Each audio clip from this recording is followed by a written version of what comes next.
Bismillahirrahmanirrahim. Assalamualaikum warahmatullahi wabarakatuh.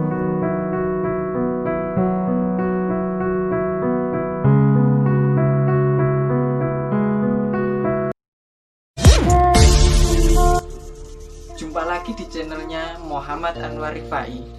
Sekarang saya akan membahas tentang tugas dari dosen ilmu ekonomi Islam, yakni tentang pengertian ilmu ekonomi Islam. Di dunia ini, sistem ekonomi itu yang terkenal ada dua, yakni ekonomi kapitalis dan ekonomi sosialis. Di mana ekonomi kapitalis di sini memiliki arti bahwa dalam sistem ini menganut prinsip yaitu pasar bebas, yang dimana antara penjual yang satu dan penjual yang satu memiliki persaingan dalam hal berdagang. Beda lagi dengan sistem ekonomi sosialis. Di sistem ekonomi sosialis ini, yaitu sistemnya dikoordinir oleh pemerintah. Jadi antara pengusaha satu dengan pengusaha yang satu tidak ada persaingan, melainkan kerjasama. Jadi pengusaha ini dikoordinir oleh pemerintah. Dan di antara dua sistem ekonomi yang sangat kontemporer ini terdapat sistem ekonomi Islam, di mana sistem ekonomi Islam di sini memiliki arti bahwa ilmu yang membahas dan mempelajari tentang perilaku manusia untuk memenuhi kebutuhan, untuk mencapai falah dalam menggunakan berdasarkan prinsip-prinsip Al-Quran, Sunnah, Ijma, dan Qiyas. Sumber hukum ekonomi Islam di sini ada 4. Yang pertama adalah Al-Quran, As-Sunnah, Ijma, dan Qiyas. Jikalau ada suatu masalah ekonomi, maka kita harus berpatokan kepada Al-Quran. Jikalau untuk memecahkan masalah tersebut tidak ada dalam Al-Quran, maka kita mencari di As-Sunnah. Jika di As-Sunnah juga tidak ada, maka kita mencari di Ijma. Selanjutnya jika di Ijma tidak ada, maka kita mencari di Qiyas. Itu jadi berturutan dari satu ke satu ke satu.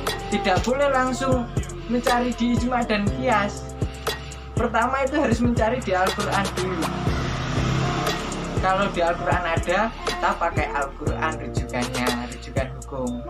Kalau di Al-Quran tidak ada, kita mencari rujukan hukum di As-Sunnah dan seterusnya, Ijma dan Qiyas.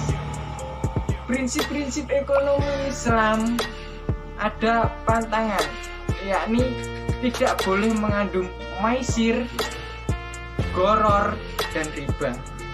Maisir di sini adalah seperti halnya judi, yakni mempertaruhkan harta kita kepada suatu benda. Seperti halnya aku punya uang, tak pertaruhkan pada suatu benda, yakni dadu. Jadi hasil kopiokan dadu itu menentukan harta kita. Itu tidak boleh, itu namanya judi. Dan selanjutnya adalah goror. Kita tidak boleh melakukan jual beli dengan cara goror. Goror itu apa sih maknanya? Yakni tipu menipu, di mana seseorang menjual barang tapi barangnya rusak. Dia tidak bilang kalau barangnya rusak. Itu namanya menipu si pembeli. Seperti hanya punya barang rusak, tapi aku tidak bilang kepada orang yang dibeli itu barangnya rusak. Aku kasih saja, itu namanya aku menipu pembeli karena sudah menjual barang rusak. Yang selanjutnya adalah riba, yakni menambahkan sesuatu baik itu kecil maupun besar. Itu tidak boleh, dilarang oleh agama. Yakni saya ulangi lagi, sumber hukum ekonomi Islam, yakni Al-Quran, As-Sunnah, Ijma, dan Qiyas. Dan prinsip yang tidak boleh dilakukan ekonomi Islam yakni maisir, goror, dan riba. Sekian dari saya, jumpa kembali di episode selanjutnya. Wallahu muwaffiq ila aqwamit thoriq. Assalamualaikum warahmatullahi wabarakatuh.